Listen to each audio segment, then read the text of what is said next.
কোনো উপদেষ্টার সেফ এক্সিটের প্রয়োজন নেই বলে দাবি করলেন আইন উপদেষ্টা ডক্টর আসিফ নজরুল। বললেন, উপদেষ্টাদের নয়, অপশাসন ও দুর্নীতি থেকে জাতির সেফ এক্সিট দরকার।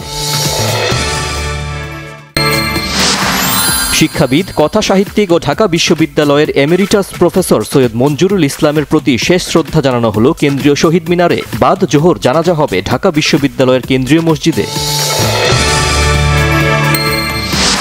ইসরায়েলের কারাগার থেকে মুক্ত হয়ে দেশে ফিরেছেন আলোকচিত্র সাংবাদিক ও মানবাধিকার ব্যক্তিত্ব শহীদুল আলম। ফিলিস্তিন মুক্ত না হওয়া পর্যন্ত সংগ্রাম চালিয়ে যাওয়ার অঙ্গীকার।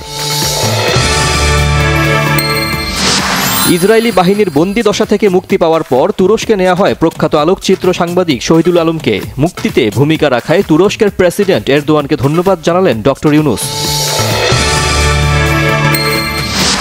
দেশে অনেক ফ্যাসিস্ট বুদ্ধিজীবী আছে যারা নানা ধর্মের মানুষের মধ্যে বিভেদ সৃষ্টির চেষ্টা করে যাচ্ছেন, বলেছেন স্বরাষ্ট্র উপদেষ্টা জাহাঙ্গীর আলম চৌধুরী। পটুয়াখালীতে বাস ও র্যাবের গাড়ির মুখোমুখি সংঘর্ষে শিশুসহ ৩ জন নিহত হয়েছেন। এই ঘটনায় আহত অন্তত ২২ জন। পটুয়াখালী কুয়াকাটা মহাসড়কের পক্ষিয়া এলাকায় এ দুর্ঘটনা ঘটে। সব জল্পনা কল্পনা শেষে শান্তিতে নোবেল পেলেন ভেনেজুয়েলার মানবাধিকার ব্যক্তিত্ব মারিয়া। আন্দোলন সংগ্রাম করে লাতিন আমেরিকার আন্দোলনের প্রতীকে পরিণত হয়েছেন তিনি।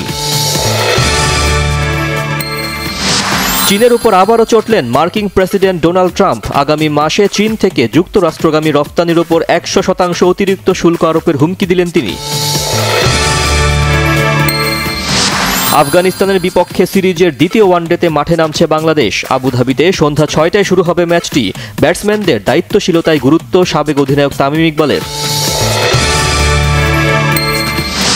আন্তর্জাতিক প্রীতি ম্যাচে ভেনেজুয়েলাকে হারিয়েছে আর্জেন্টিনা। ফ্লোরিডায় ১-০ গোলে জয় পায় তারা। গ্যালারিতে বসে ম্যাচ উপভোগ করেন মেসি।